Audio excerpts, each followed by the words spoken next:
श्रीमद् सुख सागर अध्याय 29। यमदूत का पापी पुरुषों को यमराज के पास ले जाना।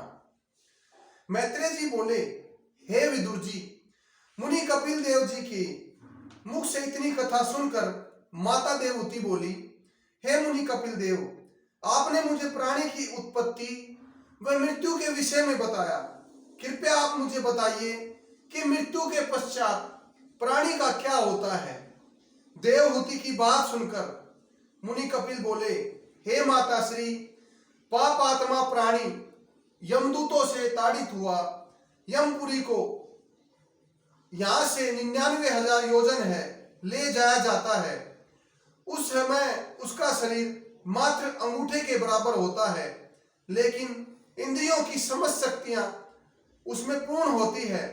जब वह रास्ते में चलता है तो उसका शरीर नंगा ही रहता है।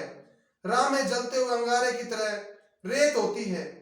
वहां विश्राम करने के लिए, आश्रम व प्यास बुझाने के लिए कोई प्याऊ नहीं होती। चलते चलते भूख प्यास व थकावट से बेहाल होकर रोने चीखने लगता है तो यमदूत उसे उसके समस्त पाप याद दिलाकर मुदगरों से पीटते हैं। हे माता श्री, उस समय पापी जीव के दुखों का अंदाजा लगाना मनुष्य के लिए बहुत कठिन है।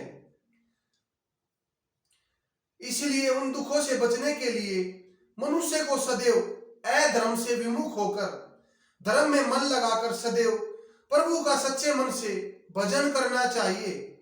इसके पश्चात एक बहुत ही दुखदायिनी 4 कोस से पाट वाली वैतरणी नदी, जिसमें पानी की जगह रक्त पीव रहता है और जिसमें अति विशाल भयानक जीव वास करते हैं, जिन्हें देखना तो दूर, उनके नाम से ही शरीर के रोंगटे खड़े हो जाते हैं।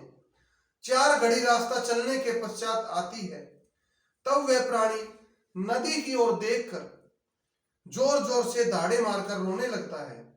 अपने समस्त कुटुंबियों का नाम लेकर पुकारता है कि कोई उसे नदी पार कराए। हे माता श्री, उस समय उसके जोर जोर से पुकारने पर कोई उसकी सहायता करने नहीं आता। वहां यमदूतों के मुदगरों से ताड़ित पीटने करने के पश्चात नदी में गिरा दिया जाता है।